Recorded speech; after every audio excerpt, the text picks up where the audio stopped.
नमस्ते दोस्तों, आज के इस वीडियो लेक्चर में हम अल्फा डीके, बीटा डीके और गामा डीके के बारे में पढ़ेंगे। यानी कि ये जो डीके प्रोसेस है अल्फा, बीटा और गामा, ये तीनों जो है असल में आप इसको एक वेव भी कह सकते हो, एक पार्टिकल भी कह सकते हो आप, या आप रेज भी कह सकते हो इसको आप। ये न्यूक्लियस से प्रोड्यूस होते हैं और न्यूक्लियस से प्रोडक्शन होने की इनकी डिफरेंट इनकी प्रोसेस है इनकी। तो इनकी प्रोसेस और इनकी प्रॉपर्टीज के बारे में हम लोग स्टडी करेंगे। सबसे पहले हम डिस्कस करेंगे अल्फा पार्टिकल डीके के बारे में।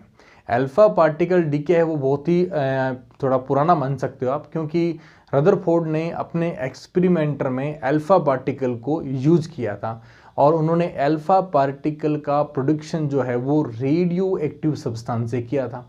सिमिलरली यहाँ पर वही क्वेश्चन यहाँ पे स्पॉन्टेनियस का एक अराइज होता है, यानी कि मैंने जो वर्ड यूज लिया है स्पॉन्टेनियस, इसका मतलब है कि अल्फा पार्टिकल जो डीके होता है न्यूक्लियस से, क्या वो स्पॉन्टेनियस होता है और कब वो स्पॉन्टेनियस होता है। इन दो क्वेश्चंस को हम जो है वो इसमें डिस्कस करेंगे। हम इसके लिए एक सिमिलर एक एग्जाम्पल को डिस्कस करते हैं। ये एग्जाम्पल आपको दिख रहा होगा, इसमें यूरेनियम 92 उसका एटॉमिक नंबर है और एटॉमिक मास नंबर है 238 आपका। ये डीके होता है थोरियम में और इसमें एक अल्फा पार्टिकल निकलता है। अल्फा पार्टिकल को आप ऐसे अंडरस्टैंड कर सकते हैं कि वो हीलियम जो आपका एटम है उसको 2 बार आयोनाइज कर दो आप, यानी कि उसके दोनों इलेक्ट्रॉनों को आप उसके ऑर्बिट से बाहर निकाल दोगे तो क्या बचेगा, उसका केवल न्यूक्लियस बचेगा। वही न्यूक्लियस जो है वो आपका अल्फा पार्टिकल होता है। तो उसे मैंने यहाँ पर एज ए हीलियम को लिखा है ना। अब देखो, इस प्रोसेस को हम एक कॉमन लैंग्वेज में हम इस फॉर्मेट में लिखते हैं, जहां पर वहां एटॉमिक नंबर आपका Z है, एटॉमिक मास नंबर आपका A है, और जब उससे नया प्रोडक्ट बनता है उसमें एक अल्फा पार्टिकल निकल जाता है, तो अगर इस प्रोडक्ट में उसके एटॉमिक नंबर में 2 की कमी आती है और एटॉमिक मास में 4 की कमी आती है और कुछ एनर्जी वहां पर रिलीज होती है वहां पर। अब देखो यहाँ पर इसको हम अगर देखें Z और A में, तो हमें ये प्रैक्टिकली जो हमारा यहाँ पर हमने सिनारियो बनाया है वो यहाँ पे प्रूफ होता है कि यहाँ पर जो है एटॉमिक नंबर 2 कम हो रहा है और यहाँ पे एटॉमिक मास नंबर 4 कम हो रहा है। अब देखो कि इसको अपन कैसे डेफिनेशन करते हैं इसको, कि during production of alpha particle atomic mass of product is less in 4 atomic mass unit, है ना, less in a 4 atomic mass unit to initial radio atom. Initial radioactive atom से वो 4 यूनिट मास नंबर क्या होता है, कम होता है। अब देखो कि क्वेश्चन उठता है कि यहाँ पर जो अल्फा पार्टिकल का जो प्रोडक्शन हुआ, जो मैंने पहले कहा था, क्या वो स्पॉन्टेनियस है, is the process is spontaneous और नॉट। तो इसको चेक करने के लिए अब क्या करेंगे अपन लोग, इस क्यू को निकालेंगे, मतलब उसमें एनर्जी निकल रही है ना, तो उस एनर्जी को चेक करेंगे अपन। कुछ नहीं किया मैंने, इस चीज को जो है वो मास के फॉर्मेट में लिख दिया, द्रव्यमान के फॉर्मेट में लिखा है। इसका द्रव्यमान अगर mx है, इसका द्रव्यमान my है, इसका द्रव्यमान mhe मतलब हीलियम है, और कुछ एनर्जी जो है as format of mass produce हो रही है। सिंपल इसका उधर पक्षांतरण कर दीजिए आप, और सिंपल आपको Q की वैल्यू मिलेगी किसमें, QM में। उसमें c² का आप गुणा करोगे अगर, तो क्या होगा, वो एनर्जी में कन्वर्ट हो जाएगा, है ना, E = mc²। तो ये आपकी जो है इसमें प्रोड्यूस होने वाली एनर्जी की कैलकुलेशन होती है। अब क्वेश्चन होता है कि इस कैलकुलेशन में Q की जो वैल्यू है वो 3 पॉसिबिलिटी रखती है। Q की वैल्यू जो है वो 0 से ज़्यादा भी हो सकती है, मतलब एनर्जी प्रोड्यूस हो रही है। Q की वैल्यू लेस देन भी हो सकती है, मतलब एनर्जी हमें देनी पड़ रही है, या वो प्रोसेस स्पॉन्टेनियसली हैपेंड नहीं हो रहा हो। और तीसरी है कि उसमें कोई एनर्जी प्रोड्यूस नहीं हो।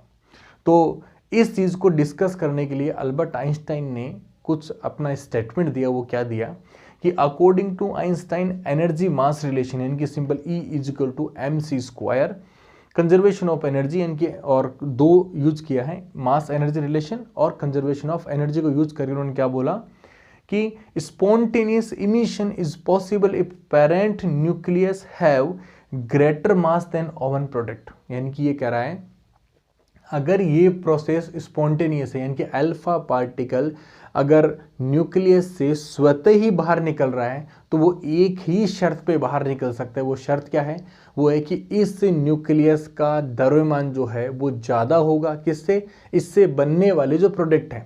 यानी कि अगर मैं इस यूरेनियम की बात करूँ अगर, तो यूरेनियम का द्रव्यमान ज़्यादा होगा, किससे ज़्यादा होगा, इन दोनों जो 2 प्रोडक्ट बने इन दोनों के द्रव्यमान के जोड़ से क्या होगा, ये ज़्यादा होगा।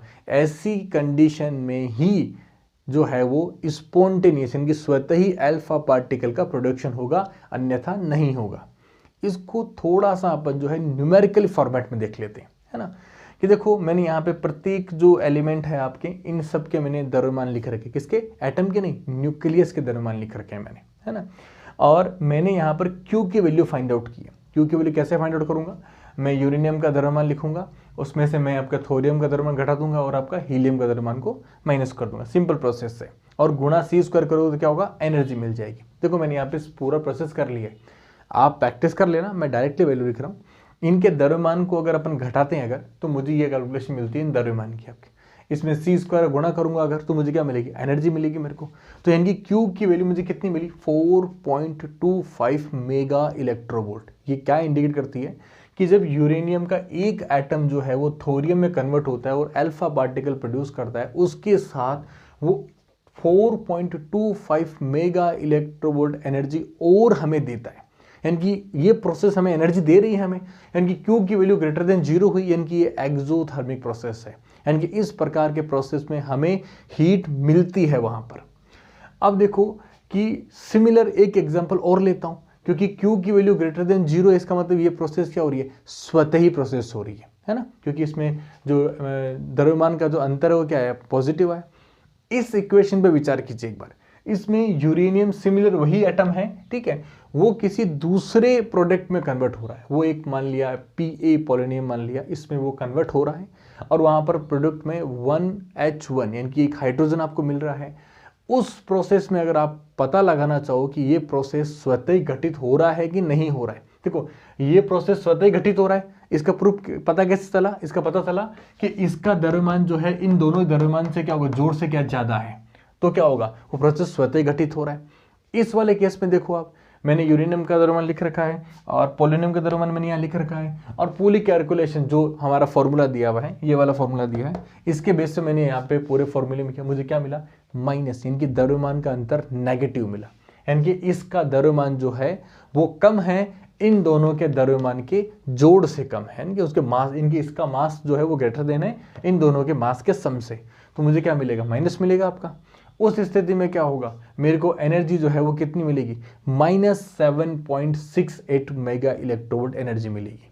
ये क्या इंडिकेट करती है कि Q लेस देन 0 है, यानी कि ये प्रोसेस स्वतः ही घटित नहीं होगी। इस प्रोसेस को आपको अगर घटित करना है तो आपको उसको इतनी एनर्जी प्रोड्यूस करानी पड़ेगी, प्रोड्यूस नहीं, उसे देनी पड़ेगी उसको, तब जाकर के ये प्रोसेस हैपन होगी। तो आपको कभी भविष्य में कोई क्वेश्चन पूछे अगर कि किसी न्यूक्लियस से कोई भी पार्टिकल स्वतः ही निकलता है, उसकी क्या शर्त है, तो आपको याद रखना है कि उसकी एक ही शर्त है आपकी कि जो जिस न्यूक्लियस से पार्टिकल निकलेगा उस न्यूक्लियस का द्रव्यमान उसके प्रोडक्ट, जितने प्रोडक्ट बन रहे 1 2 3 4, उन सब के प्रोडक्ट के मास से क्या होगा, ज़्यादा होगा, तभी ये पॉसिबल है, अन्यथा ये पॉसिबल नहीं होगा। सेकेंड देखो, बीटा डीके के बारे में डिस्कस करते हैं। बीटा डीके यानी कि बीटा का मतलब असल में क्या होता है, इमिशन ऑफ इलेक्ट्रॉन या पॉजिट्रॉन। आपका इलेक्ट्रॉन होता है, इनकी प्रोड्यूस हो रहे हैं, इलेक्ट्रॉन प्रोड्यूस हो रहे हैं, या पॉजिट्रॉन। पॉजिट्रॉन जो है असल में वो इलेक्ट्रॉन का एंटी पार्टिकल है। इलेक्ट्रॉन क्या होता है, नेगेटिवली चार्ज पार्टिकल होता है, पॉजिट्रॉन पॉजिटिवली चार्ज पार्टिकल होता है, और दोनों का द्रव्यमान सेम होता है आपका। अब देखो ये एक प्रोसेस देखो यहाँ पर, इस प्रोसेस में क्या है आपका कि ये जो आपकी पी है जो आपका, ठीक है, ये फास्फोरस जो है वो कन्वर्ट हो रहा है सल्फर में। इनकी फास्फोरस का एटॉमिक नंबर कितना है, 15 है, और आपका एटॉमिक मास नंबर कितना है, 32 है। वो सल्फर में कन्वर्ट हो रहा है और उसके साथ एक इलेक्ट्रॉन को वो प्रोड्यूस कर रहा है, और उसके साथ एक न्यूट्रिनो और प्रोड्यूस कर रहा है, जस्ट एक लैप्टॉन नंबर्स को कवर अप करने के लिए, है ना।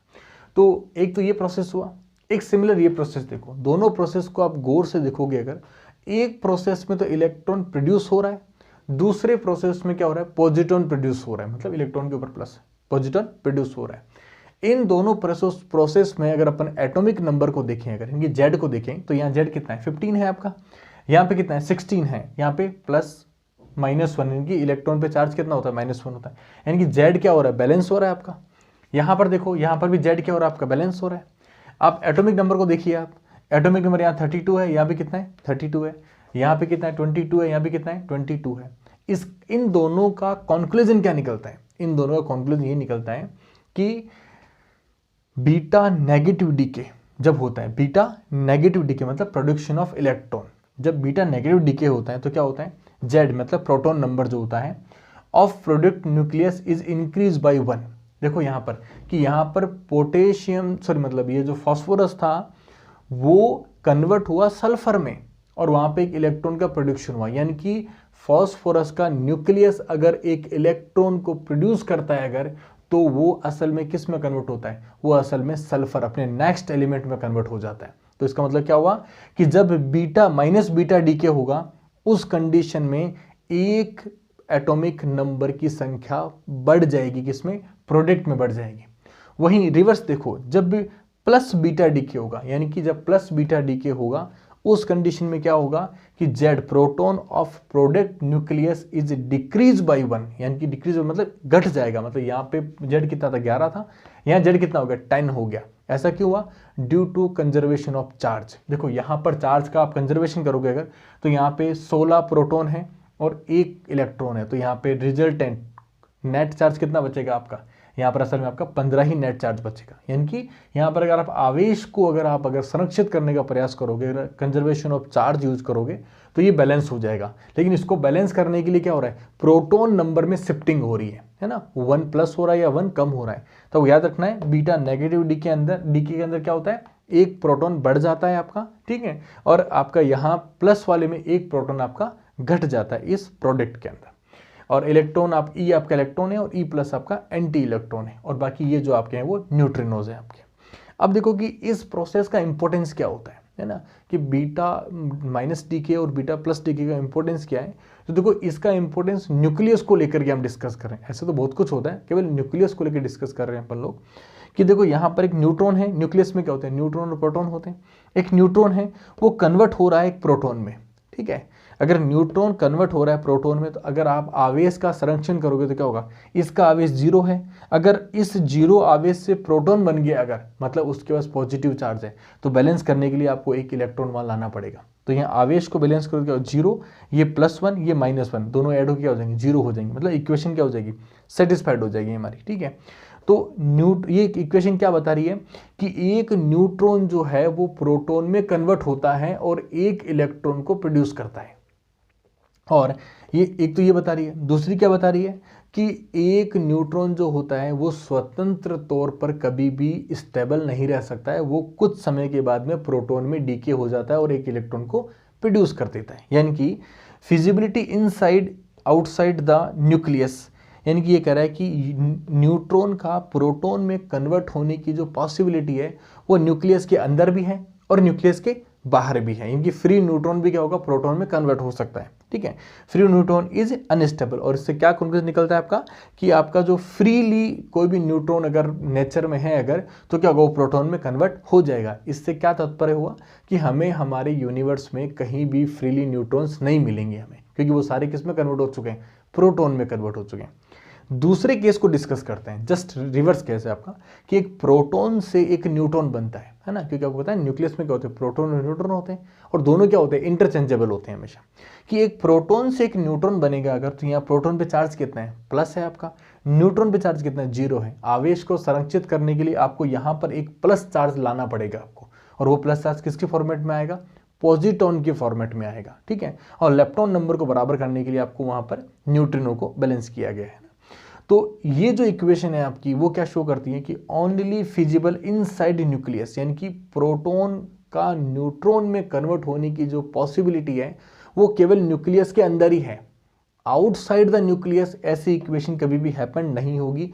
थ्योरेटिकली, सैद्धांतिक तौर पर हमारी इक्वेशन सारे उन नियमों को पालना कर रही है जो हमने बनाए हैं इनको लेकर के, या हमने उनसे रिफ्लेक्ट करके गेट किए हैं। लेकिन ये इक्वेशन एक एक्सेप्शनल है कि ये केवल न्यूक्लियस के अंदर ही घटित होगी, ये बाहर घटित नहीं होगी। इसकी वजह क्या है, इसकी वजह है कि जो आपका प्रोटॉन है वो एक स्टेबल न्यूक्लियस है। वो क्या है, आपका स्टेबल न्यूक्लियस है। और इसका दूसरा रीजन ये भी है, कौन सा वाला, ये वाला है ना। मैंने कहा था ना कि इस केस में ये स्पॉन्टेनियसली स्वतः तौर पर ये कन्वर्ट क्यों नहीं हो पा रहा है, क्योंकि न्यूट्रॉन का जो मास है वो इन दोनों के द्रव्यमान से क्या है, ज़्यादा है आपका। तो क्या होगा, ये स्वतः ही डिके हो जाएगा।